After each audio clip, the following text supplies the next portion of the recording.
Yo, today about to be reacting to the worst jail deaths ever. Hey man, let's get straight to it.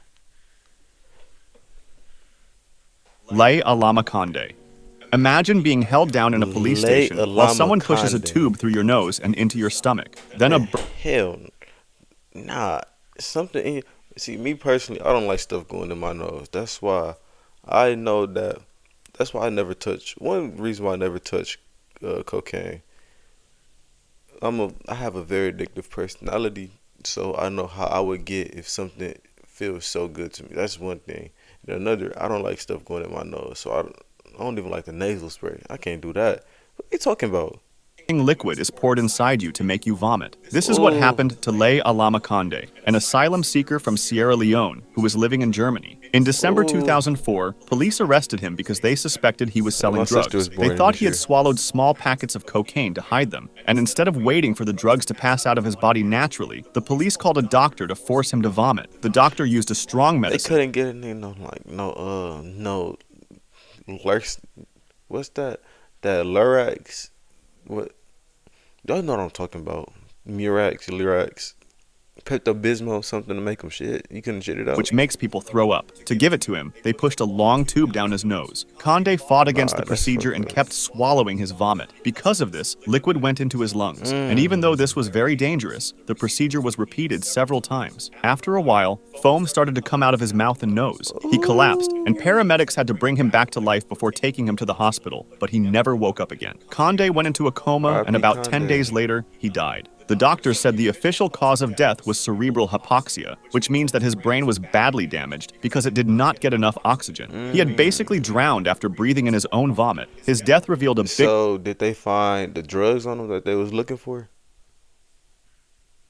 problem. In the same city alone, police had forced more than 1,000 people to vomit drugs between 1991 and 2004. Oh. And a similar death had already happened in Hamburg in 2001. So he did Finally, have the in drugs. 2006, the European Court of Human Rights ruled that this practice was torture. The doctor who carried out the procedure was ordered to pay Conde's family 20,000 euros.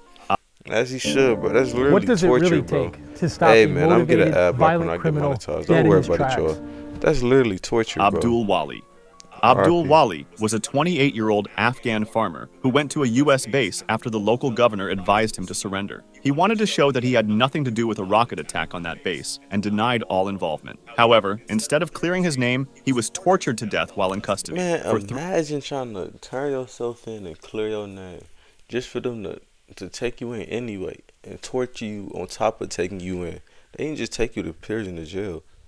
They tortured your ass. That's crazy. days he was held as a prisoner, and a CIA contractor called David Pissarro took charge of questioning him. Soldiers later testified that Pissarro gave strict orders. Wally was not allowed to sleep. His food and water were really limited, and he was beaten over 2 nights. Witnesses said that he kicked him in the groin with his heavy combat boots so hard that Wally's body lifted off the ground. He slammed him onto the floor, hit his arms and legs with a heavy Maglite flashlight, and even shoved the flashlight into his stomach. At some point, This is overly bogus. They didn't even have proof of him doing it. He came to prove his innocence. the beating broke Wally's pelvis. This left him unable to urinate, which caused him even more terrible pain. By the second night, Wally was no longer pleading for mercy. He was begging to be killed. Soldiers remember him moaning, "I'm dying." And on the 4th day, he did die. At first, the death was reported as a heart attack, but later evidence showed that the beatings were the real cause. Pissarro became the first and only person linked to the CIA ever convicted for abuse after 9/11. Oh, okay, this happened after 9/11. I'm not even gonna say I get where you coming from, because that's overly bogus. You know what I'm saying? It's like you should be innocent until proven guilty, but the way that they moving on this video so far, you guilty until proven innocent. You know what I'm saying? That's overly bogus.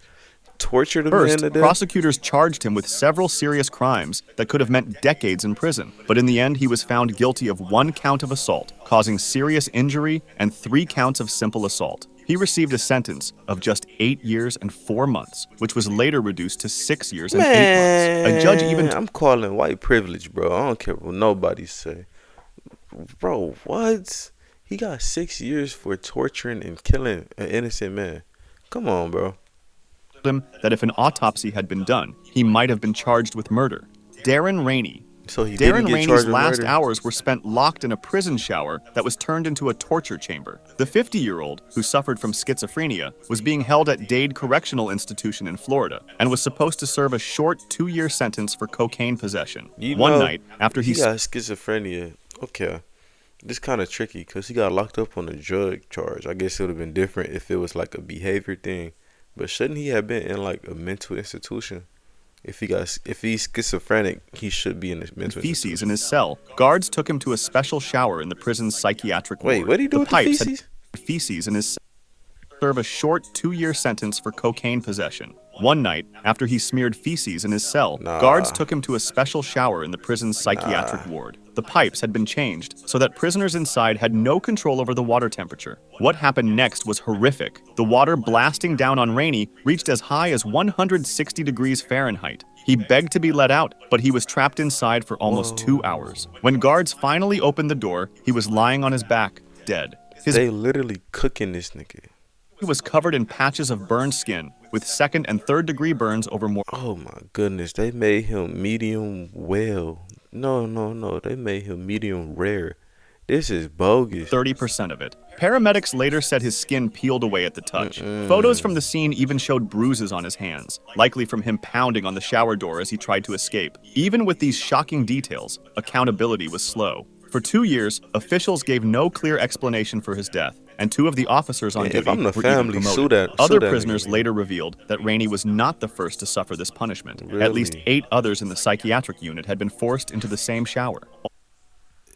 So they got a psychiatric unit in the jail. Okay. So they just boiling crazy motherfuckers. That's bogus, bro.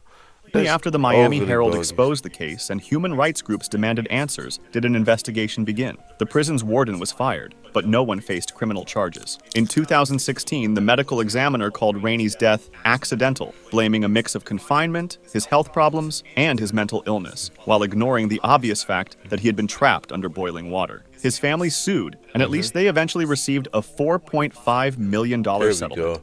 No, that money ain't worth the soul that y'all lost.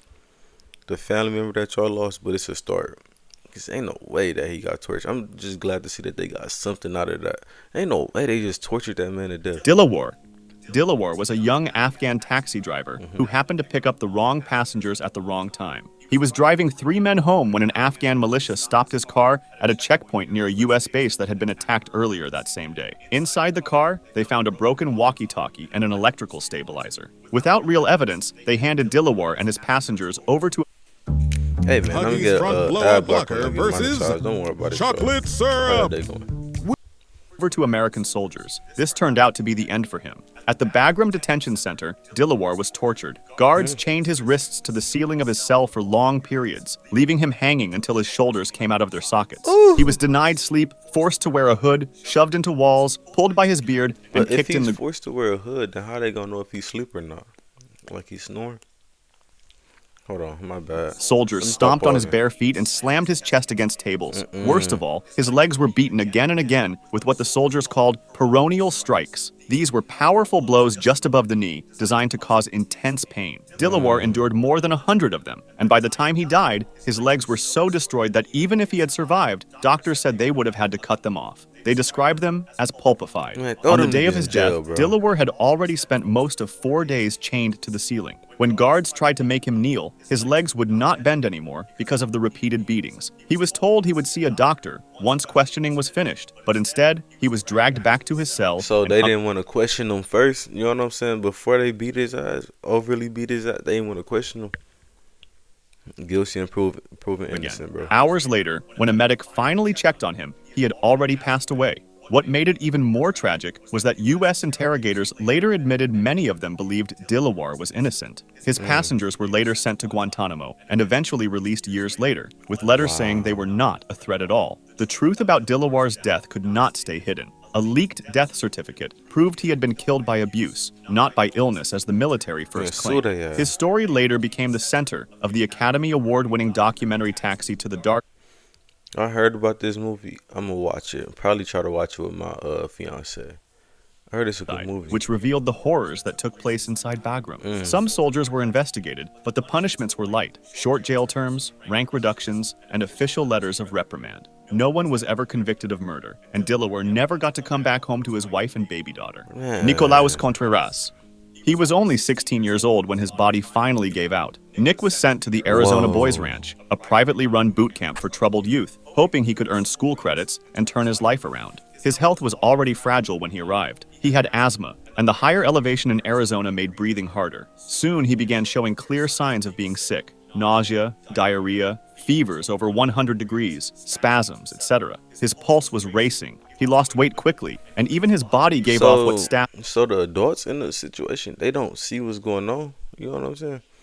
Like, you see something like this requires medical assistance. They didn't think to call a nurse or something, or send him to a hospital or a doctor. Come on, bro. Described as a moldy odor. However, instead of giving him proper care, staff brushed him off, calling him a faker and a baby. Even his prescribed inhalers could not be used unless staff gave permission. As Nick grew sicker, the treatment from the staff only got worse. They forced him to keep doing harsh physical exercises, and if he faltered, they shoved or punched him. When he fainted, they threw water on him to force him up again. Often, he wasn't allowed to use the bathroom, so he lost control of his bladder and bowels.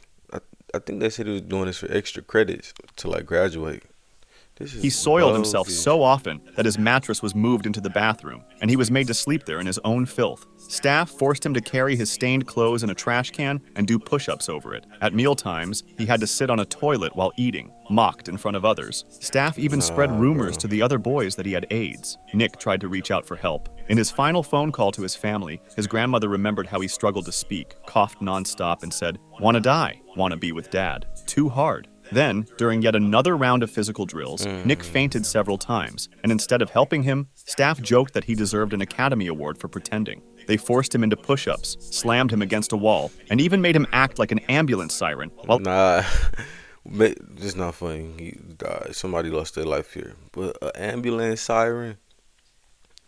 Bro, this whole program needs to be shut down and everybody needs to go to jail. I hope the family got a mean lawsuit off of this. The other boy pushed him in a wheelbarrow. By the afternoon, his body couldn't take it anymore, and he collapsed for the last time. When staff ordered him to get up, his final word was simply, "No." And 2 hours later, he was pronounced dead. Investigators later counted 32 different acts of abuse involving 17 staff members. The Los Angeles Times uncovered other reports of children at the ranch being burned, beaten, or seriously injured. Still, most of the staff escaped real punishment because of legal technicalities. Said Naya Prison. Man, ain't no way though. Bro, let me see my. Oh, it's a prison, okay.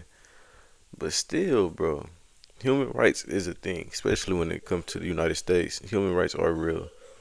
Naya Prison, just north of Damascus, became known by the name the Human Slaughterhouse. For decades, and especially during the Syrian civil war, it was one of the most feared prisons in the world. Former inmates said Sednaya wasn't designed to hold people, but to break them. New arrivals were greeted with what guards called a welcome party. This meant hours of beatings with pipes, cables, and tank belts. Prisoners were blindfolded, dragged across the floor. Till this day, the government, the CIA, the FBI, NIA, all of them, they got something like this, bro. And it's still stuff like this going on to this day, which is sickening. Truly sickening. Kicked until they passed out and left bleeding in piles. Survivors say they could identify guards just by the sound of their footsteps or the crack of their whips in the darkness. Detainees were hung by their wrists in painful positions, shocked with electricity, burned, and sometimes forced to rape each other. Whoa. Whoa. Whoa. So they got bodyguards and they forced to rape. I said grape. They forced to do that to each other. Nah, this is overly bogus. What did they do? Okay. Now, I feel like the people that have done the worst of the worst has to go to this prison, like pedophiles. What else, bro? Mass murderers, serial killers, they gotta go to this prison. But if imagine you just in there on some petty theft, ain't no way, dog. Guards used hinged boards called flying carpets to bend people backwards until their joints tore apart. Food was sometimes mixed with blood, and water was tainted with urine. Prisoners reported being forced to choose between saving their own life or killing a friend or relative. Really? One Syrian lawyer later estimated that 3 out of every 4 prisoners who entered Sednaya did not come out alive. Straight-up secret executions were performed there as well. Amnesty International documented how groups of up to 50 people at a time were taken before a military field court. These so-called trials lasted only minutes, sometimes just seconds. The detainees were then led to Because underground they already chambers in guilty. They already guilty. between 2011 and 2015 alone, Amnesty estimated that between 5,000 and 13,000 people were executed. Their bodies were carried away in trucks, sometimes stored in salt rooms, where rock salt was used to preserve them until they could be buried or hidden. In 2017, satellite photos and witness accounts led the U.S. State Department to accuse the Syrian government of building a crematorium at Sednaya to get rid of bodies and cover up evidence of mass killings. Prisoners freed during the collapse of Assad's regime in December 2024 recalled underground cells where men were kept in total darkness, surviving with bottles of urine for waste and thin, soaked blankets for warmth. Many had forgotten their own Imagine having to go through this, bro. This shit is overly after bogus. years of trauma. If you liked this video, subscribe for That's overly bogus. Hey man, if this not a clear sign on cleaning your life up and stop doing crime, I don't know what is, bro. I know all prisons not like this, but it's just the thought you have to fathom. It probably could be like this. But no, let me know what y'all think down in the comments below. Which one was the worst one? I honestly think the last one was the worst one. They take advantage of you sexually and then make you sexually take advantage of other people, that's overly wild. Like I said, the worst of the worst deserve this prison and deserve that punishment. But hey, I'm gonna catch you niggas in the next one. Yes, sir.